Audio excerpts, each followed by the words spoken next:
चंद्रमा विराजमान है तो पिता भावुक प्लस गुस्से वाले होंगे, यात्रा करने वाले होंगे।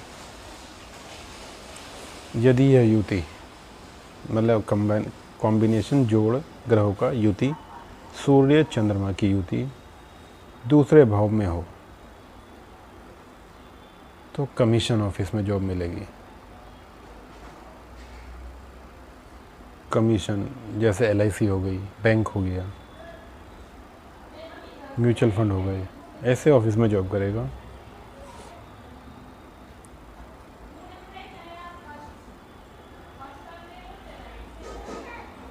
ये थी पहले भाव में सूर्य और चंद्रमा की युति के परिणाम। अब सूर्य के साथ यदि मंगल बैठ जाए प्रथम भाव में ही, तब क्या होगा?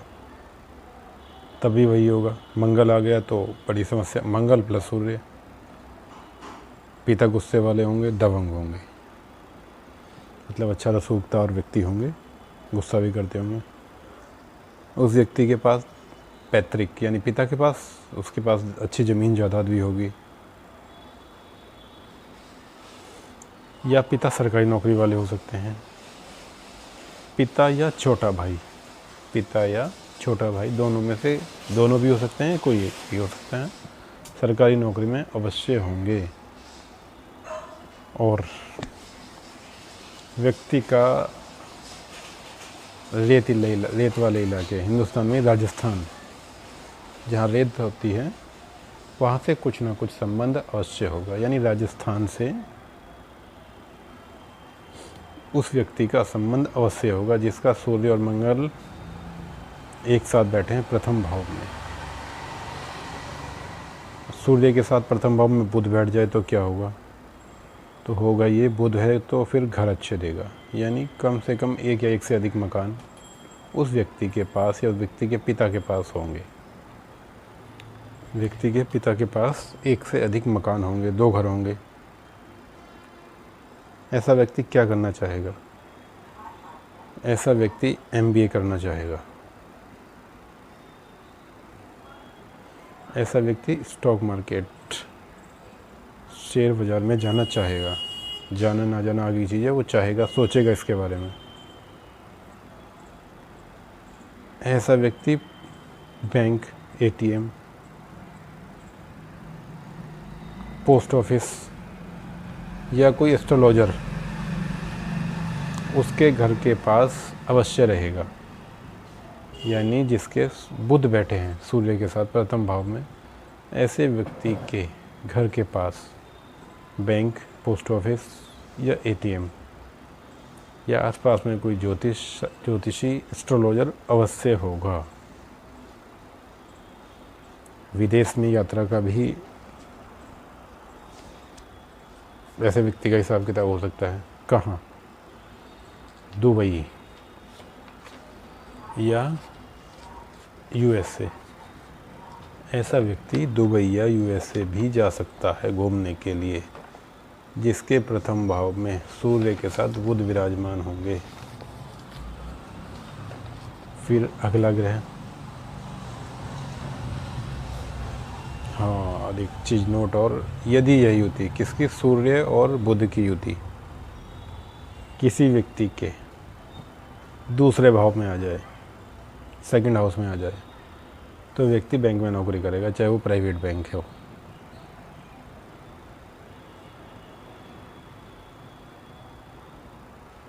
ठीक। अब प्रथम भाव में सूर्य बुध, फिर सूर्य और बृहस्पति। यदि किसी व्यक्ति के प्रथम भाव में सूर्य और बृहस्पति यानी गुरु एक साथ बैठ जाते हैं तो क्या होगा? गुरु बैठे हैं तो पिता ज्ञानवान, शिक्षित, ज्ञानी व्यक्ति होंगे।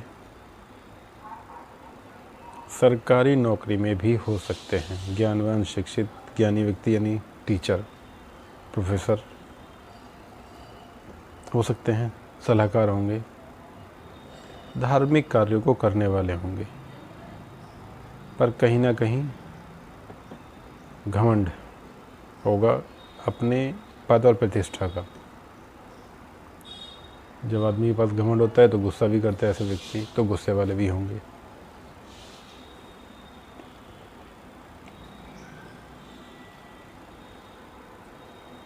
पर ऐसे व्यक्ति कुछ विशेष कार्य के लिए, ऐसे व्यक्ति का जन्म कुछ विशेष कार्यों के लिए होता है। वो कुछ भी हो सकता है, उन्होंने कर लिया हो गया हो या होगा। जिनके प्रथम भाव में सूर्य और गुरु होते हैं। अब बात करते हैं सूर्य और शुक्र की।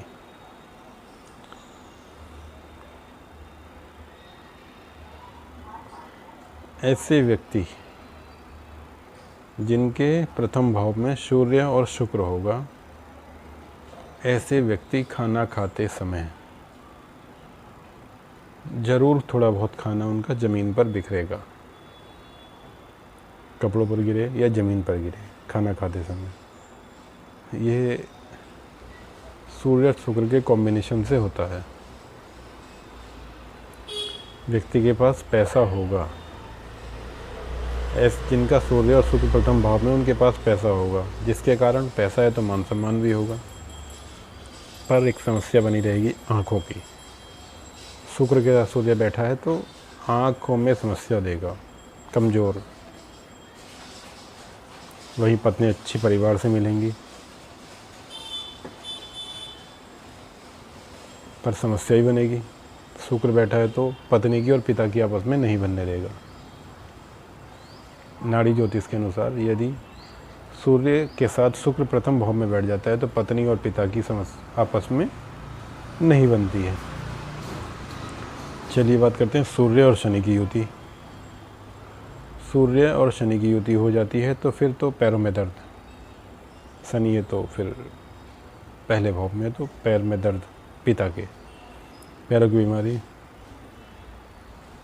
ये योग अच्छा नहीं होता व्यक्ति के लिए। नौकरी मिलेगी तो केवल सरकारी मिलेगी तो, वरना जीवन भर बेरोजगार, कन्फर्म। नाड़ी ज्योतिष ये कहता है कि यदि जिस व्यक्ति का सूर्य और शनि प्रथम भाव में है, यदि नौकरी मिल गई तो मिलेगी सरकारी, यदि नहीं मिली तो फिर प्राइवेट भी नहीं कर पाएगा, फिर जिंदगी भर बेरोजगार रहेगा। पितृदोष भी बनेगा, मैरिज लाइफ खराब, बिल्कुल। शनि बैठा है प्रथम भाव में, खराब कर देगा।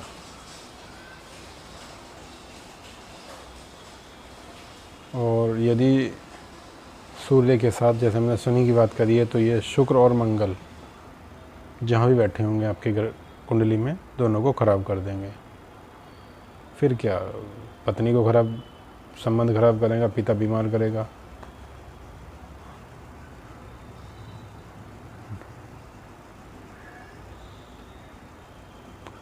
ऐसे व्यक्ति कोशिश करें जिनके प्रथम भाव में सूर्य और शनि विराजमान है, उन्होंने कहीं देख रखा है, समस्या ज़्यादा होती है, तो ऐसे व्यक्ति कोशिश करें 2 या 2 से अधिक दिन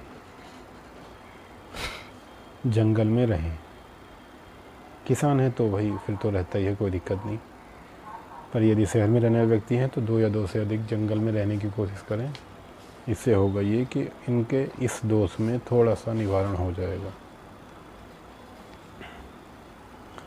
अब प्रथम भाव में बात करते हैं सूर्य और राहु की युति कैसी रहेगी।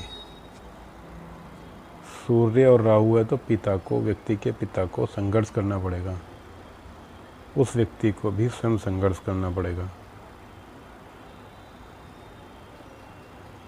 बहुत खराब योग है, अच्छा योग नहीं है। ऐसे व्यक्ति की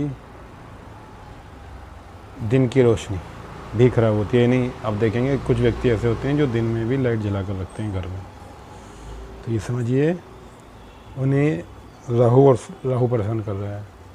सूर्य है तो रोशनी ठीक होनी चाहिए, पर राहु है तो लाइट जलाकर काम करना पड़ता है ऐसे व्यक्ति को। ऐसे व्यक्ति दिन में अवश्य सोते हैं, चाहे वो ऑफिस में बैठकर, कुर्सी पे बैठकर, गाड़ी में। दिन का मतलब होता है सुबह 4 बजे से शाम को 8 बजे के बीच में। 4 से 8 सूर्योदय से सूर्यास्त, 4, 5, 6 जिस टाइम 5 बजे तक सूर्य निकलता है और 6, 7 बजे तक अस्त होता है, तो ऐसे व्यक्ति दिन में अवश्य सोते हैं। सूर्य के साथ केतु यदि प्रथम भाव में आ जाए तो क्या होगा? तो फिर तो बहुत बढ़िया हो जाएगा, सरकारी नौकरी मिल जाएगी तुरंत, जल्दी 18, 19, 20, 21 साल तक सरकारी नौकरी मिल जाएगी। पर पैर की हड्डी में समस्या बन जाएगी, चाहे वो टूटे फूटे, जो भी समस्या बने, एक्सीडेंट हो जरूर होगा। पर बहुत बढ़िया रहेगा, क्या पिता पुजारी रहेंगे, ज्योतिषी हो सकते हैं, केमिस्ट हो सकते हैं, वकील हो सकते हैं। ऐसे व्यक्ति के जिसके सूर्य के साथ केतु बैठ जाए, ऐसे व्यक्ति को सरकारी नौकरी जल्दी मिल जाती है, पर हड्डी टूटने का भय बना रहता है, टूटती ही है। पर पिता पुजारी, ज्योतिष, केमिस्ट, वकील जरूर होंगे। इसमें से कोई एक पेशा पिता का जरूर होगा उनके। तो